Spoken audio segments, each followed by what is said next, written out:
To one communication ఒకరి నుంచి మరొకరికి తెలియజేయడం అనేది చాలా ఈజీగా వస్తుంది. సాధారణమైన విషయము, ప్రకృతి సిద్ధమైంది.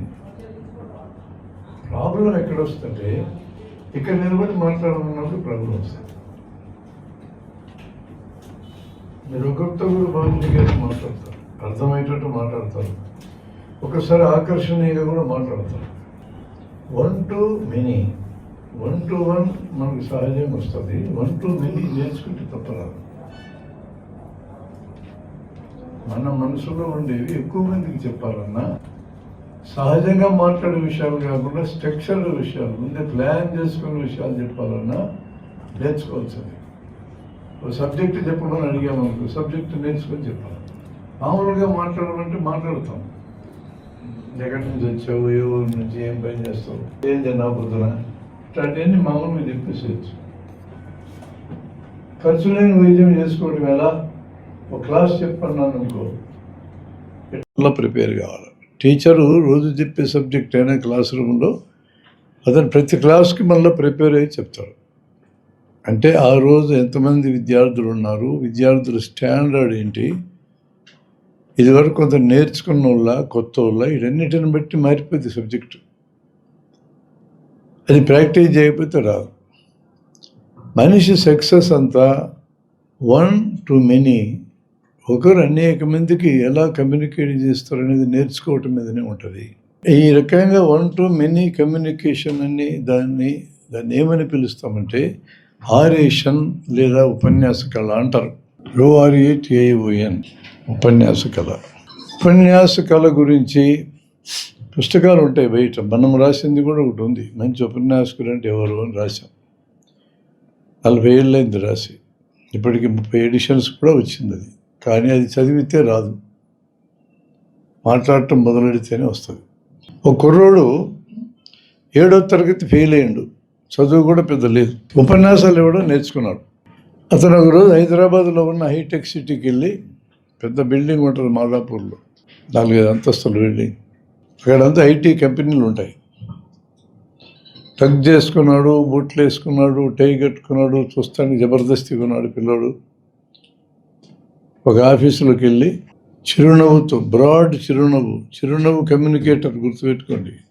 ఒక టేబుల్ దగ్గరికి వెళ్ళి అక్కడ ఒక అమ్మాయి పని చేస్తూ ఉంటే, ఆ అమ్మాయి IIT ఖరగ్పూర్ చదివింది, గోల్డ్ మెడలిస్ట్, ఇప్పుడు 2.5 లక్షలు జీతం నెలకి. ఆ అమ్మాయికి ఏం చెప్పాడంటే, నేను ఇప్పుడే హరిద్వార నుంచి వచ్చానండి, హరిద్వార గంగానది ఒడ్డున ఉత్తరకాశీ దగ్గర. నేను ఒక గొప్ప విద్యను నేర్చుకున్నా, రాగి కడియం నా దగ్గర ఉంది. ఈ రాగి కడియం మంత్రశక్తితో పనిచేస్తుంది. దీన్ని రాత్రంతా నీళ్ళల్లో నానబెట్టి తెల్లారినాక ఆ నీళ్లు తాగితే ఎటువంటి రోగమైనా బాగవుతుంది. అట్లాంటి విద్యను నేను సంపాదించిన. ఈ రాగి కడియం కేవలం 25,000 రూపాయలు మాత్రమే అని చెప్పి ఆ అమ్మాయిని 5 నిమిషాల్లో కన్విన్స్ చేసి 25,000 డబ్బులు తీసుకోగలిగినాడు. ఆ అమ్మాయి డబ్బులు తీస్తుంది పర్సులోంచి. మేడం, మీరు డబ్బులు ఇవ్వక్కర్లేదు, మీకు ఇది ఫ్రీగా ఇస్తా. మీ ఫ్రెండ్స్ 4 నన్ను పరిచయం చేయండి, నేను ఈ విషయం వాళ్ళకి ఎక్స్ప్లెయిన్ చేస్తా. వాళ్ళు 4 కడియంలు తీసుకుంటే మీకు ఇది ఫ్రీగా ఇచ్చేస్తాను. ఆఫీసులో, పక్క ఆఫీసుల్లో పరిచయం చేసింది. ఈమెకి చెప్పినట్టు వాడు అద్భుతమైన ఉపన్యాసం వాళ్ళకి చెప్పాడు. గంట సేపట్లో 4 కడియాలు 4 అమ్మాడు, 1,00,000 రూపాయలు తీసుకున్నాడు. ఈ అమ్మాయికి ఫ్రీ, 5వ కడియం ఫ్రీ. 5 కడియాలు వాడు 500 కొనుక్కున్నాడు. ఎంత సంపాదించాడు? 1,00,000. అది మోసం కావచ్చు, నమ్మించగలిగినాడు కదా. ఈరోజు మన దేశంలో పరిపాలించే రాజకీయ నాయకులు మోసం చెయ్యను అని ఒక్కడిని చూపిస్తున్నారు. ఒక్కడిని, అబద్ధాలు ఆడకుండా ఉండే ఒక్క రాజకీయ నాయకుని చూపించు. మాయ మాటలు తెప్పి జనాన్ని బురిడి కొట్టించకుండా ఉండే ఒక్కరిని నాకు చూపించు. ఈరోజు మన ఆంధ్రప్రదేశ్లో తిరుపతి లడ్డు మీద ఎంత గందరగోళం జరుగుతుంది చూస్తున్నారుగా.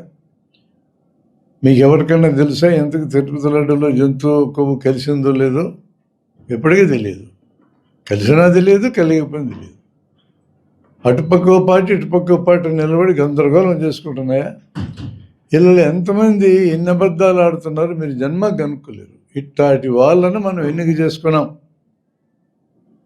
24లో. ఏం కాదు గొప్పతనం, మాట్లాడగలరు. మనకి రానిది ఏంటి?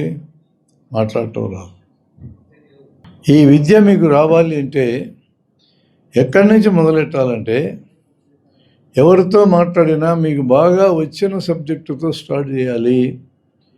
నా ఎదురుగున్న వాళ్ళకి ఏం రాదు నాకు తప్ప అనుకొని బయలుదేరాలి. వేరే మార్గం లేదు.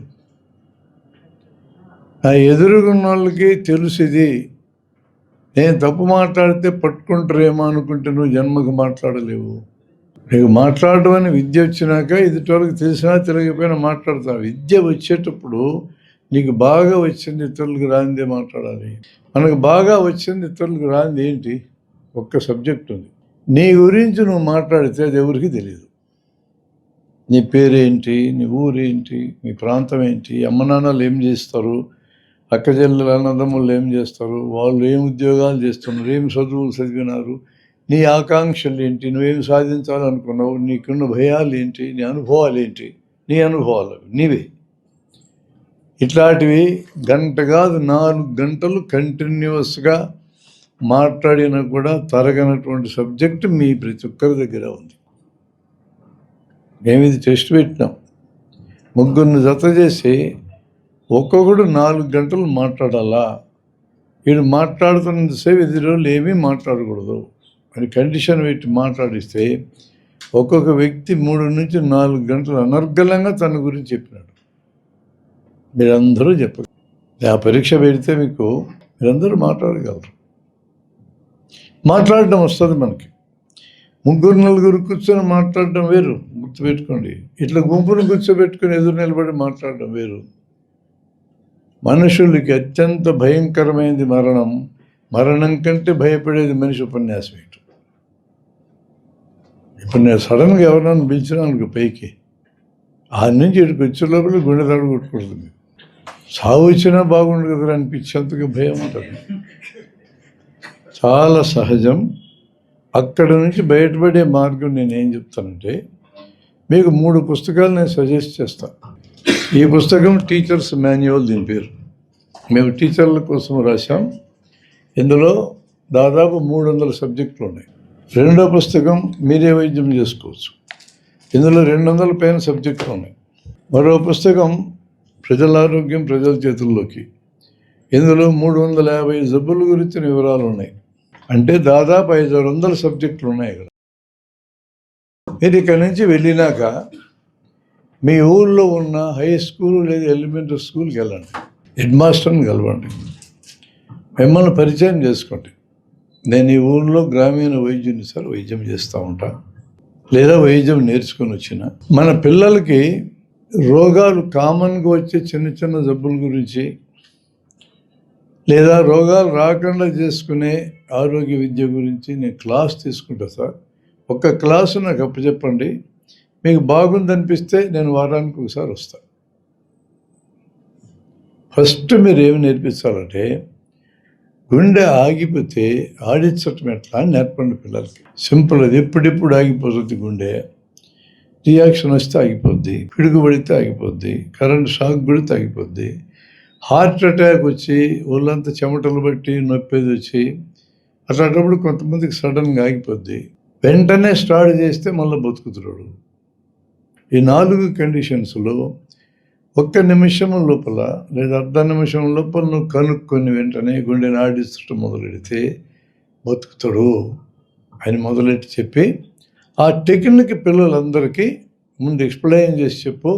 తర్వాత ఒక్కొక్కరితో చేయొచ్చు. మనం నొక్కడం అనేది ఒకటి తప్ప అన్నీ చేయొచ్చండి. అని చెల్లికలా పడుకోవాలా, మెడలో నాటి చూడాలా, దవడ కింద తెలుస్తుంది. నాటి చూడటం నేర్పండి పిల్లలకి. చేతిలో నాటి చూడటం నేర్పండి. రెండు అయిపోయినాయి. ఎలుకలా పడుకున్నాక ఎదురమ్మ ఎముక చూడడం, ఇక్కడ ఎలుబెట్టి చూడాలి, ఇక్కడ చూడాలా. ఈ ఎముకని స్టెర్నం అంటాం. ఈ ఎముక వెనక ఎన్నెముక మధ్యలో గుండె ఉంటుంది. 6 స్టెప్స్లో దాన్ని నేర్పిస్తాం మనం. ఎముకను గుర్తించాను, 2 చేతులు అడ్డం పెట్టాను, పై చేయి తీసేసాను, కింద చేయి సెంటర్గా జరిపాను. రెండో చేయి సపోర్ట్ పెట్టుకున్నాను. 2 ఇంచులు అణిగేటట్టుగా 25 సార్లు మోచేయి వంచకుండా నొక్కాను. అది నొక్కకూడదు, అది తప్ప అన్నీ చెప్పించండి. రిపీట్ చేయండి. పిల్లలందరితో చేయించండి. 45 నిమిషాలు పడుతుంది. ఈరోజు క్లాసులో ఏం ఫలితం వచ్చింది పిల్లలకి? గుండె ఆగిపోతే ఆడించడం నేర్చుకున్నాను నేననే ఒక గర్వం రాదు పిల్లలకి. ఇది నీకు వచ్చిన సబ్జెక్టే కదా.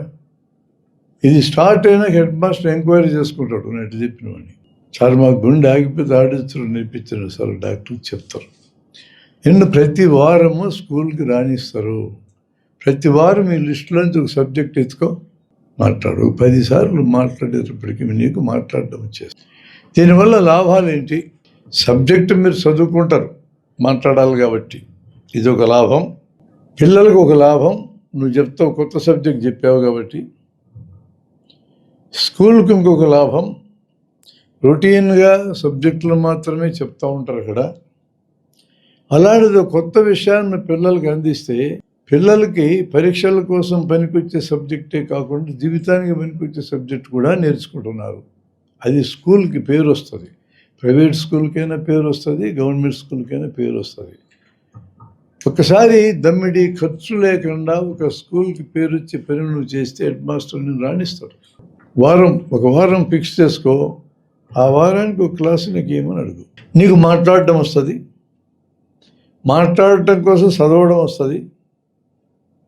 ఈ పిల్లలు ఇళ్ళకి వెళ్తారు, వాళ్ళ అమ్మ నాన్నలకి ఏం చెప్తారు? మా స్కూల్కి ఒక టీచరు డాక్టర్ వచ్చాడండి, ఆయన గుండె ఆగిపోతే ఆడించడం నేర్పించినాడు అని పిల్లలకి చెప్పినా నీ మీద మంచి అభిప్రాయం కలుగుతుంది. ఆ తల్లిదండ్రులకు ఎప్పుడైనా గుండె ఆగిపోవడం ఇట్లాంటి సమస్యలు వస్తే ఈ పిల్లలు రక్షించగలుగుతారు. టీచర్లు కూడా గుండె ఆగిపోయే వయసులోకి వచ్చారుగా. టీచర్కి ఎప్పుడైనా నీ ప్రాబ్లం అయితే పిల్లలు ఎవడోడు కాపాడగలడు. వెంటనే కాపాడితే బతుకుతారు, లేకపోతే బతకరు. ఎవరెవరికి వచ్చి ఉండాలి విద్య? అందరికీ వచ్చి ఉండాలి. మరి స్కూల్ మొత్తం నేర్పించినాం అనుకో, ఈ పిల్లలు ఇతర స్కూళ్ళతో ఎప్పుడైనా కాంపిటీషన్స్కి వెళ్ళడానికి చెప్తారు మాకు ఈ విద్యలోనే వచ్చని. నీవు మొదలెట్టిన కార్యక్రమం ఎగ్జాంపుల్ కింద ఏరియా అంతా మారి నీకు చాలా గొప్ప పేరు వస్తుంది. ఏ కారణంతోనైనా ప్రభుత్వం వాళ్ళు నిన్ను ప్రాక్టీస్ చేసుకునేకుండా అడ్డుపడడానికి ఎవరినైనా పంపించినా ఈ జనం నిన్ను కాపాడుతుంది. అది చాలా ముఖ్యమైనది. మీకు ఇప్పుడు ఆర్ఎంపీ కోర్సు ఏమి లేదు ప్రభుత్వం నిర్వహించటంలో. మేము ఆర్ఎంపీ కోర్సు నిర్వహించమని ప్రభుత్వానికి సిలబస్ రాసి ఇచ్చినాం, వీడియోలు చేసి ఇచ్చినాం. 2009లో రాజశేఖర రెడ్డి అకస్మాత్తు మరణంతో అంతా ఆగిపోయింది. 6 నెలలు శిక్షణ కూడా ఇచ్చారు ఆర్ఎంపీలకి. 1,00,000 మందికి శిక్షణ ఇచ్చినారు రాష్ట్రంలో 6 నెలలు. ఇంకా 6 నెలలు శిక్షణ ఇచ్చి పరీక్ష పెట్టమని చెప్పినాం. మేము పరీక్ష పాస్ అయితే సర్టిఫికేట్ ఇవ్వమన్నాం. అఫీషియల్గా గవర్నమెంట్ సర్టిఫికేట్ ఇవ్వండి, వీళ్ళు ప్రాక్టీస్ చేసుకోవడానికి అనుమతించండి. ఏ లెవెల్ వరకు ప్రాక్టీస్ చేసుకోవచ్చు మేము నేర్పినాం, ఏ లెవెల్ దాటితే నువ్వు చేయకూడదు కూడా నేర్పించినాం. అంత కృషి మేము చేసినాం ప్రభుత్వం కోసం. ప్రభుత్వం ఉపయోగించుకోలేదు. రాజశేఖర రెడ్డి బతికుంటే వాడుకొని ఉండేవాడు, ఆయన చనిపోయినాడు, ఖతం చేశారు దాన్ని. ఇప్పుడుండే రాజకీయ నాయకులకి తమ అవసరాలు తీర్చుకోవడం తప్ప మీ అందరినీ ఓటర్ల కింద మార్చుకోవడం, మనందరం డబ్బులు కడితే ప్రభుత్వం చేతిలో డబ్బులు తీరితే ఇటు దిగమింగడం, ఈ 2 పనులు ఆలి, ఇంకేం లేవు. అప్పుడు ఆ పని అందరికి ఉపయోగపడే పని. ప్రతి గ్రామానికి వైద్యం చేయగలిగే మనిషిని అందించడానికి మేము ప్లాన్ చేసాం. ఆ సిలబస్ మొత్తము వీడియోలన్నీ నా యూట్యూబ్ ఛానల్లో ఉంటాయి, చూడండి. దాదాపు 2000 వీడియోలు ఉన్నాయి.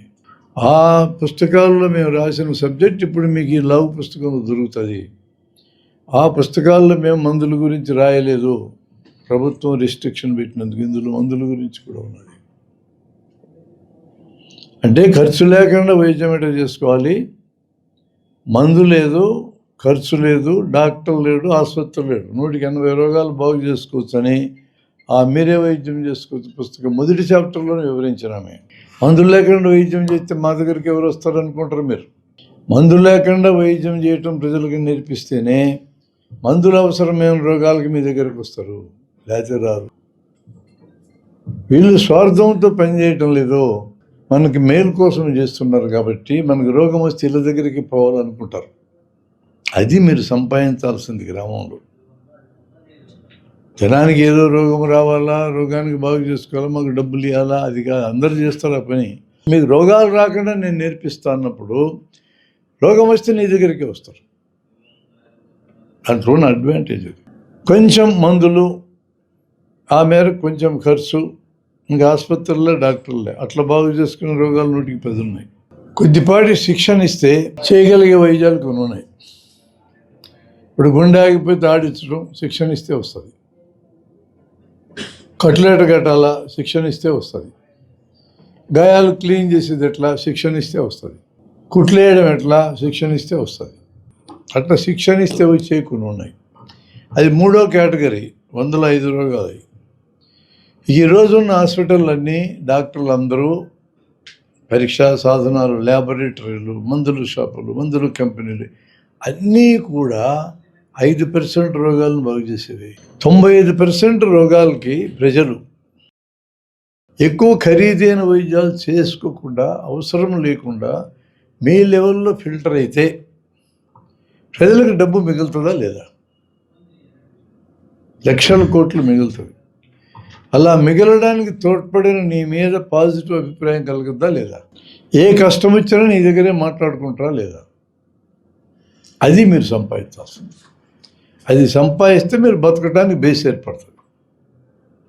ఇప్పుడు ఈరోజు మీరు మామూలు వ్యక్తులే, కానీ ఈ బేస్ సంపాదించుకున్నాక ఆ గ్రామములో, ఆ ప్రాంతంలో నిన్ను వదులుకోరు జనము, నిన్ను వదులుకోరు. అది సంపాదించాలి మీరు. ఈ విద్యలోంచి సంపాదించుకోవాలా. ఎప్పుడైనా పునశ్చరణ తరగతులు ఇక్కడ పెడితే మీకు సమాచారం ఇస్తాం, వచ్చి మీరు నేర్చుకోండి. అందుకని అన్నిటికంటే ముఖ్యమైన స్కిల్ నెంబర్ 1 కమ్యూనికేషన్ స్కిల్ ఇది ఆరేషన్. రెండవది ప్రజలంటే ప్రేమ ఉండాలి, ప్రజలతో స్నేహం చేయగలగాలి. దాన్ని HR స్కిల్ అంటారు. HR స్కిల్ అంటే హ్యూమన్ రిలేషన్స్ స్కిల్, మానవ సంబంధాల నైపుణ్యాలు. Human relations skills, HR skills అంటారు వీటిని. ఒక ఎగ్జాంపుల్ చెప్తా. నీకు ముక్కుమోహం తెలియదు, ఒక మనిషి ఎదురైన నిలబడి చిరునవ్వు నవ్వండి. వాడు ఏమనుకుంటాడు, ఎవడో తెలిసిన లాగా ఉన్నాడు, లేకపోతే నన్ను చూసి ఎందుకు నవ్వుతాడు అనుకుంటాడు. ఆశ్చర్యంలో ఉంటున్నాడు. వాడికి నువ్వు తెలియదు, నీకు వాడు తెలియదు, కానీ తెలిసినట్టు నువ్వు చిరునవ్వు నవ్వావు. నవ్వి నీ పేరు రామయ్య కదా అనండి. కాదండి నా పేరు రామయ్య కాదంటాడు. కాదంటారే రామయ్యే అనండి. మళ్ళా కాదు సార్ అంటాడు. అచ్చం రామయ్యలాగే ఉంటాడు. నా ఫ్రెండ్ రామయ్య 10 ఏళ్ళు లేని కనపడకూడదు. వాడు కనపడగానే పాత జ్ఞాపకాలన్నీ గుర్తొచ్చి, అరే నా ఫ్రెండ్ ఇన్నాళ్ళు నాడు కనపడి ఇప్పుడు కనపడ్డాడు అని చెప్పి ఎంతో ఆనందం వేసిందండి నాకు. థ్యాంక్స్ అండి మీరు కనపడ్డందుకు. మీరు రామయ్య కాకపోయినా పర్వాలేదు, నా మనసులో మా జ్ఞాపకాలని వచ్చేటట్టు చేసినారండి. సారీ ఏమనుకోకండి, అంత ఉద్వేగానికి గురైనా నేను అని నువ్వు మాటలు కలుపుతూ ఉన్నావు. ఎట్లా మాట్లాడడం వస్తుంది నీకు? ప్రాక్టీస్ చేయాలి కదా. తర్వాత నువ్వేం చేస్తావంటే 2-3 రకాల స్టెప్స్. కొంచెం టీ తాగుతావు, రైట్ సార్ మా రామయ్య తాగినట్టు ఫీల్ అవుతా నేను, పట్టుకెళ్ళి టీకి నువ్వే డబ్బులు ఇవ్వు, వాడితో పెట్టించొద్దు. లేదా ఫోన్ నెంబర్ ఇవి ఆయనకి, సార్ మీరు ఏమనుకోకపోతే ఎప్పుడన్నా ఫోన్ చేస్తా నేను, మీరు చేయండి, మా రామయ్యతో మాట్లాడిన ఫీలింగ్ నాకు వస్తుంది సార్ అని. నీ నెంబర్ ఇచ్చినాక చాలాసార్లు వాళ్ళు నెంబర్ ఇస్తారు, అప్పుడప్పుడు మాట్లాడుతూ ఉండు, మీకు స్నేహం మొదలవుతుంది. రామయ్య అన్నట్టు లేడు ఈ భూమిలో. వీడికి రామయ్య అని పేరు నువ్వు పెట్టినావు, వీడు అసలు పేరు నీకు చెప్పినాడు, మీ స్నేహం కొనసాగుతుంది. రైళ్లల్లో ఇట్లా స్నేహం మొదలై కంటిన్యూ అవుతున్న స్నేహాలు నాకు చాలా ఉన్నాయి. ఇప్పటికీ నేను మాట్లాడుతుంటా వాళ్ళతో. రైల్లో పరిచయం, ఎదురు భర్త మీద ఉంటాడు, పరిచయం అవుతాడు. ఇక్కడ పని చేసింది ఏంటి? చిరునవ్వు. రెండవది వాక్చాతుర్యం, మాట్లాడడం. వాళ్ళందరితో నాకేం పని అనొచ్చును, నిజమే పని ఏమి ఉండదు, కానీ చెప్పలేము ఎలా ఉంటుందో. మా స్నేహితుడు కథను విజయనగరం, పల్లి తిరుపతిరావు అతని పేరు. ఇక్కడ మేము క్లాసులు జరిపేటోళ్ళం, 4 days క్లాసులు జరిపేటోళ్ళం 1995-2000 దాకా. రాష్ట్రం నుంచి 30-40 మందిని పిలుచడం, 4 రోజులు ఇక్కడ భోజనం పెట్టి క్లాసులు చెప్పి సబ్జెక్ట్ నేర్పించి పంపేవాళ్ళం. ఇతను తిరిగి విజయనగరం వెళ్ళడానికి తిరుణాచలం వెళ్ళి రైలు ఎక్కాడు. ఎదురుగా ఒక అతను పరిచయం అయినాడు. పరిచయం చేసుకున్నట్టు ఇతనే, పరిచయం అయ్యేది ఏం లేదు. ఏమంటే విజయనగరం అంటున్నారు, ఎంత దూరం ఎందుకు వచ్చారన్నాడు అతను. ఇక్కడ కర్నూలులో డాక్టర్ బ్రహ్మారెడ్డి అని ఉన్నాడు, నన్ను కూడా పరిచయం చేశాడు. ఆయన మాకు 4 రోజులు క్లాసులు పెట్టాడు, మాకు సబ్జెక్టులన్నీ నేర్పించాడు. ఈ సబ్జెక్ట్ వాడికి చెప్పాడు విజయవాడ దాకా. మంచి సబ్జెక్టులు అవి, వాడికి మంచి కాలక్షేపం, విషయం తెలిసింది. ఈ సబ్జెక్టులను నేర్పించి మమ్మల్ని పంపిస్తున్నాడు అండి. ఇంతసేపు మాట్లాడుకున్నాక నంబర్లు ఒకరికి ఇచ్చుకున్నారు. ఆయన పాడుకోవడానికి చోటు దిగాడు, ఈయన విజయనగరం వెళ్ళాడు. ఇతనికి 6 నెలల తర్వాత బ్లడ్ క్యాన్సర్ వచ్చింది మా వాడికి, మా తిరుపతిరావు అనే వాడికి. మేము తీసుకెళ్ళి రాయవెల్లూరులో జరిపించాం. బతికించడానికి శివరంగా శ్రమపడ్డాం. చాలామంది మన వాళ్ళే డొనేషన్లు ఇచ్చారు, 10 లక్షల దాకా. కానీ బతికించుకోలేకపోయాం. చనిపోయాడు. చనిపోవడానికి ముందు అతను ఫ్రెండ్స్ అందరితో మాట్లాడితే ఇతనితో కూడా మాట్లాడాడు. ఇట్లా నాకు బ్లడ్ క్యాన్సర్ అండి, రాయవెల్లిలో చేరిన 18 లక్షలు ఖర్చు అయింది అంటున్నారు. ఫ్రెండ్స్ అందరూ 10 లక్షల దాకా ఇచ్చినారు, ఎవరికి ఇన్ఫర్మేషన్ ఇస్తున్నా అన్నాడు. అన్నీ డబ్బులు అడగల. వాడు ₹1,00,000 పంపించినాడు. ఊహించగలరా మీరు? రైలు ప్రయాణంలో పరిచయమైన వ్యక్తి మాట కలిపి మాట్లాడుతూ పోతే, ఇతనికి ఆరోగ్యం బాగలేదంటే ఇతని మీద కలిగిన ఇంప్రెషన్తో ఇవ్వగలిగిన సామర్థ్యం ఉంది వాడికి. ₹1,00,000 ఇవ్వడం మీరు ఊహించగలరా? దేనికి వెనక్కి వస్తారు? స్నేహాలు అన్నదండి, చెప్పలేం. ఒక్కోసారి మనం ఏమీ చేయలేం ఎదుటివారికి. కానీ ఆ ఎదుటివారు బాధలో ఉన్నప్పుడు పక్కన నిలబడితే ధైర్యం. నీ కాలు వచ్చి ఇరిగి ఇంట్లో పడుకున్నావు, కాలు వచ్చి వాడేం చేస్తారు? అదే అతుక్కోవాలా, కట్టుకడితే డాక్టర్ చేస్తున్న పని. ఇరిగినప్పుడు నిన్ను పరామర్శించడానికి ఒక మనిషి వస్తే, నీ స్నేహితుడు, నీకు సంతోషం కలగద్దా, ఏడుపు వస్తుందా? వాడు నీ రోగాన్ని ఏం బాగు చేస్తాడు? ఏం చేయలేడు. కానీ మనిషికి సంతోషం కలుగుతుంది. మనం మన స్నేహితుడికి ఏమీ చేయలేకపోయినా బాధలో ఉన్నప్పుడు నేనున్నా నీకు అని చెప్పాలి. అందుకని స్నేహంలో ఉన్న 3 షరతులు ఏమంటే, 1 స్నేహితుడు లేదా మిత్రుడు అనగానే మీ ఇద్దరి మధ్య మాట్లాడుకున్న విషయాలు బయటకు పోకూడదు, మీ ఇద్దరి మధ్య ఉండిపోవాలి. స్నేహం అంటేనే వాళ్ళిద్దరి మధ్య మాట్లాడుకున్న విషయాలు బయటికి పోకూడదు, ఎట్టి పరిస్థితుల్లో పోకూడదు. ఒకవేళ నీకు నచ్చకపోవచ్చు కొన్ని మాటలు, కానీ బయట మాట్లాడకూడదు, అంతే. మాట్లాడుకున్నంతసేపే మీ ఇద్దరి మధ్య స్నేహం ఉంటుంది. నువ్వు బయట మాట్లాడితే నువ్వు ఏ ఉద్దేశంతో చెప్పినావో, ఏం మాట్లాడినావో అట్లే పోయి ఇంకో రకంగా వెళ్ళిపోతాయి బయటికి. వాడి దగ్గరికి రావచ్చు. స్నేహాన్ని పోగొట్టుకునే రిస్క్ ఇది. స్నేహం అంటేనే బయట మాట్లాడకూడదు. రెండో కండిషన్ ఇప్పుడు నేను చెప్పింది, సహాయం చేయాలి. చేయగలిగితే చేయాలి, సహాయం చేయలేకపోతే నేను నీకున్నానే భరోసా ఇవ్వాలి, పక్కన నిలబడాలి. వాడికి 10 లక్షలు డబ్బులు అవసరం, నువ్వు ఇవ్వలేవు. 10 లక్షలు అవసరము, మనం అక్కడికి వెళ్తే డబ్బులు అడుగుతాడని చెప్పి ముఖం సాటేయకూడదు. పోవాలా, నేను ఇవ్వలేని పరిస్థితులు ఉన్నా అని చెప్పు, కానీ నీకు నేనున్నా, హామీ ఇవ్వండి. 5,000 ఇవ్వగలవు, అదే 5,000 మర్చిపో. ఇంకా ఇవ్వలేవు, ఇవ్వగలకు. కానీ నీకు పరిచయం డాక్టర్, నీ పరిచయాన్ని ఉపయోగించుకుంటాడు, కన్సెషన్ ఇవ్వచ్చు డాక్టర్. రకరకాల రూపాలు. ఇప్పుడు మా డాక్టర్ ఉన్నాడు బాలకృష్ణ కానీ, మా శ్రీరాములు కానీ, మేము ఈ ఊళ్ళో పాటించే పద్ధతి ఏంటంటే, మేము ఏ ల్యాబ్ కన్నా పేషెంట్ని పంపించినా, ఎంఆర్ఐ కానీ సిటీ స్కాన్ కానీ పంపిస్తే వాళ్ళు కొంత డబ్బులు వెనక్కి ఇవ్వడానికి ప్రయత్నం చేస్తారు. తీసుకోమ్మా హాస్పిటల్లో, నేను పిక్చర్లోకి రాను అసలు, వాళ్ళిద్దరే పిక్చర్లోకి వస్తారు, రాసి పంపిస్తారు. కింద no referral fees, no RF అని స్పష్టంగా రాసి పంపిస్తారు. ఈ ఊళ్ళో అన్ని ల్యాబులు అందరూ డాక్టర్, మా వాళ్ళు ఇద్దరికి ఉన్న పరపతి చాలా పెద్దది. నీకు ఏదైనా బాధ ఉండే హాస్పిటల్లో నువ్వు చేరితే నీకు డబ్బులు ఇవ్వలేరు, కానీ హాస్పిటల్కి రాగలరు. వీళ్ళు వచ్చి డాక్టర్తో మాట్లాడి, మా వాడు కన్సెషన్ ఇవ్వండి సార్ అని 5,000 10,000 తగ్గించగలరు. వాళ్ళు ఎందుకు తగ్గిస్తారు? కేసులు పంపించినప్పుడు మేము డబ్బులు వెనక్కి అడగాం కాబట్టి ఆ గౌరవంతో మేము అడిగితే తగ్గిస్తారు. ఇప్పుడు డబ్బులు ఇవ్వలేకపోయినా మేలు జరిగిందా లేదా? ఇక 3వ పాయింట్, ఇది చాలా ఇంపార్టెంట్. మీ స్నేహితుడు తప్పు చేస్తున్నాడని నీకు అనిపించినా, చేస్తున్నాడో తెలియదు అనిపించినా, నష్టపోతున్నాడు అనిపించిన అతనికి నువ్వు చెప్పాలా, నువ్వు ఈ పని చేస్తున్నావు, నష్టపోతున్నావు, నాకు అనిపిస్తుందని చెప్పాలా. నువ్వు ఈ పని చేస్తున్నావు, ఇది తప్పని నేను అనుకుంటున్నాను, నువ్వు చెప్పాలా. అది వాడు వింటాడో వినడో నీకు అనవసరం, చెప్పాలా.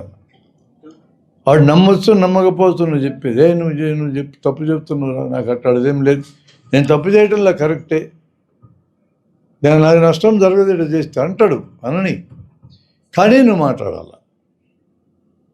వాడు విన్నా వినకపోయినా మీ స్నేహం అట్లే ఉండాలి, అది మారకూడదు. వింటే వాడిని మెచ్చుకుంటా, వినకపోతే వాడిని దూరం పెడతా అనకూడదు. ఇవి స్నేహానికి రూల్స్. ఈ రూల్స్ పాటించినాడు మా తిరుపతిరావు. ఒక 4 గంటలు ప్రయాణంలో వచ్చిన స్నేహం ₹1,00,000 డొనేషన్ ఇవ్వడానికి దారితీసింది. ఎందుకు ఉపయోగపడు స్నేహాలు? ఎతకండి, మీ సెల్ ఫోన్లో దాదాపు కొన్ని 100 మంది పేర్లు, 1000 పేర్లు ఉంటాయి. పరిచయస్తులు ఎక్కువ మంది, స్నేహం లెవెల్కి ఒక 50 మంది అని వచ్చి ఉంటారు. క్లోజ్ స్నేహం అంటే మిత్రత్వం, ఆ లెవెల్కి 2-3 వచ్చి ఉంటారు. వీళ్ళని ఎవరితో డీప్గా స్నేహం చేయాలని గుర్తుపెట్టుకో, వాళ్ళని అప్పుడప్పుడు కలుస్తూ ఉండు. వెళ్ళోడి దగ్గరికి, ఏమిరా ఇట్లా వచ్చినావు అంటాడు. దారిని పోతుంటే గుర్తొచ్చినావు అందుకని వచ్చిన అనొద్దు, నీకోసం వచ్చినానండి. ఏమనకూడదు,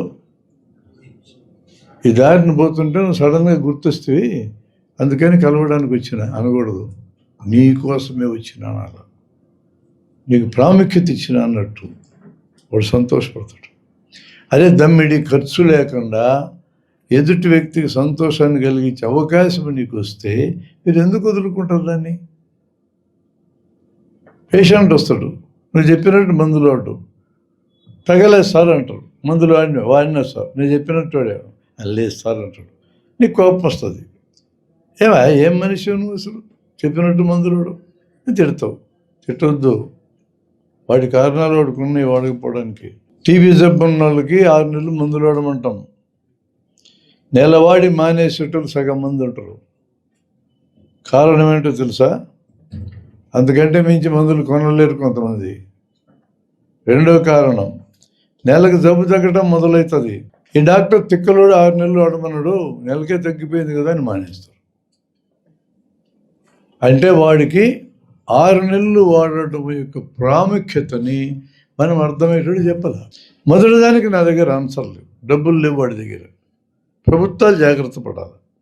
నేను డబ్బులు ఇవ్వలేను వాడికి, మందులు రాయించగలను ఫ్రీగా కావాలంటే. కానీ రెండవది మనం చేయగలం, వాడికి అర్థమయ్యేటట్టు చెప్పగలం. అందుకని మీరు అలాంటి మందులు రాసిచ్చేటప్పుడు క్లియర్ ఇన్స్ట్రక్షన్స్ ఇవ్వాలి. నడుము నొప్పిని చాలా మంది వస్తారు. 100కి 95 నడుము నొప్పి సందర్భాల్లో వైద్యం అక్కర్లేదని ఎంతమందికి తెలుసు? తెలియదు. నేల మీద పడుకో లేదా బల్ల మీద పడుకో, గట్టిగా ఉండి వస్తువు మీద పడుకో, తల కింద దిండు తీసేయి, నొప్పి తగ్గేదాకా ముందు కంగి బరువులు ఎత్తొద్దు. 3 పాయింట్లు. గట్టి వస్తువు మీద పడుకోవాలా, తల కింద దిండు తీసేయాలా, ముందు కంగి బరువులు ఎత్తకూడదు. 4వ పాయింట్ ఏమంటే, నొప్పి తగ్గడం మొదలెట్టిన తర్వాత నొప్పి అనుమతించిన మేరకి నడుముకి ఎక్సర్సైజులు చేయి. సింపుల్. ముందు కొంగడం, వెనక్కి కొంగడం, ఇటు సైడు ధరని ఇటు తిరగడం. ఒక్కో మూమెంట్ 50 సార్లు ఎవ్రీడే చేయండి. 5 నిమిషాలు పడుతుంది. ఎప్పుడు చేయాలా? నొప్పి తగ్గడం మొదలెట్టినాక. ఎంత రేంజ్కి చేయాలా? ముందుకి ఇట్లా వంగిన, ఇక్కడే నొప్పి మొదలైంది, అంతే వంగాల. ఇక్కడ దాకా వంగిన, అప్పుడు నొప్పి మొదలైంది, అంతవరకు ఆగాల. ఇంకా కిందకి పోయినా నొప్పి రాలే, అంతదాకా వంగండి. నొప్పి అనుమతించిన మేరకి చేసి చూపించి నీ ఎదురుగా చేయించడం అనుకో, 100కి 95 మంది డాక్టర్ దగ్గరికి పోనక్కర్లేదో, బాగవుతుంది. ఫిజియోథెరపీ అంటారు దీన్ని. డాక్టర్ దగ్గరికి పోతే ఏమవుతుంది? ఎవరి దగ్గరికి వెళ్తారు? నడుము నొప్పి అంటే ఎముకల డాక్టరు, తప్పితే న్యూరో ఫిజిషియన్. వీళ్ళు ఎవరైనా ఎంఆర్ఐ తీయకుండా నీతో మాట్లాడతారా? ఎంఆర్ఐ ఎంత అవుతుంది? 8,000. ఎంఆర్ఐ రాయిస్తే డాక్టర్కి 2,000 వెనక్కి పంపిస్తారు. మనం తీసుకోం, సరే మిగతా డాక్టర్లు తీసుకుంటారుగా. ఎంఆర్ఐ ఎందుకు తీస్తాడు? న్యూరోఫిజిషియన్ లేదా న్యూరో సర్జన్ లేదా ఆర్థోపెడిక్ సర్జన్ అంటే అతను స్పెషలిస్ట్ ఆ జబ్బులో. ఈ జబ్బు కారణం ఏందో అతను మిస్ అయితే నువ్వు బజారంతా మాట్లాడతావు. పెద్ద డాక్టర్ దగ్గరికి పోయినా ఏం పెద్ద డాక్టరే, నాకు వైద్యం చేయలేదు, సరిగా కనుక్కున్న రోగం అంటావు అని నీకు అన్ని పరీక్షలు చేయిస్తాడు. వాడు ఆర్గ్యుమెంట్ అది.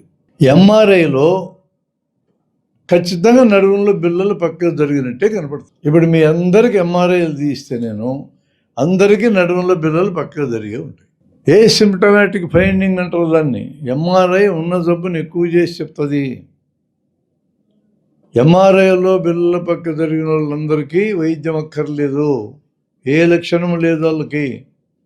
అలా బిళ్ళల పక్కగా జరిగి నొప్పి వచ్చిన వాడికే మనం ఈ జాగ్రత్తలు చెప్పినాం. ఆ 100కి 5 మనం చెప్పే జాగ్రత్తలతో బాగాని వాళ్ళకి మాత్రమే ఎంఆర్ఐ తీయాలా, మిగతా వాళ్ళందరికీ అక్కర్లేదు, ఎక్స్రే కూడా అక్కర్లేదు. ఈ వివరాలన్నీ కూడా మీకు ఆ పుస్తకం ఇచ్చినాం మేము. మీకు ఈ రకమైన యాటిట్యూడ్, దృష్టి ఉంటే ప్రజలు మీకు స్నేహితులవుతారు. ప్రజలు ఎంత స్నేహితులైతే అంతగా మిమ్మల్ని కాపాడుకుంటారు. ప్రజలు మిమ్మల్ని కాపాడుకోవాలా. అందుకనే మీ అందరికీ జన విజ్ఞాన వేదికలో చేర్పిస్తాను, పుస్తకాలు ఇచ్చినాం. వాళ్ళకి చెప్పి చేర్పిస్తాను, ఊరికే ముఖమాటానికి చేర్పించవద్దు. మేము ఇట్లాంటి పనులు చేస్తాం చెప్పి చేర్పించండి. ఆ చేర్పించిన 20-30 మంది గ్రూప్ ఫామ్ కాండి. అప్పుడప్పుడు మాట్లాడుకోండి. ఆ గ్రూపులో ఈ సబ్జెక్ట్ తడవకోటి చదివి వినిపించండి. యాక్టివిటీ పెద్ద యాక్టివిటీ కదా. ఆ గుంపులు ఎవరికైనా మాట్లాడాలని ఇంట్రెస్ట్ ఉంటే వాళ్ళని కూడా స్కూల్కి పట్టుకెళ్ళు, వాళ్ళతో కూడా కాసేపు మాట్లాడచ్చు. ఒక్కసారి వాడిని ఉపన్యాసకుడిగా నువ్వు తరఫీదు ఇచ్చినాక వాడికి నిన్ను వదలడు. స్కూల్కి వెళ్ళండి, హెడ్ మాస్టర్తో మాట్లాడండి. వారానికి ఒక క్లాస్, ఒక 40 నిమిషాలు ఏదైనా నేర్పించడం, సబ్జెక్ట్ చెప్పడం, పని చేయండి. ఇది అనేక మందికి ప్రయోజనకరమైన కార్యక్రమం. పిల్లలకి, టీచర్లకి, స్కూల్కి, మీకు, తల్లిదండ్రులకి ప్రయోజనకరమైన కార్యక్రమం. దాన్ని మేము ప్రమోట్ చేస్తున్నాం. మీరు అర్థం చేసుకోండి. ఆ విధంగా మీరు ఇప్పుడు ఏ వృత్తిని అయితే నేర్చుకోవాలనుకున్నారో దాంట్లో నిలబడడానికి ప్రయత్నం చేయండి.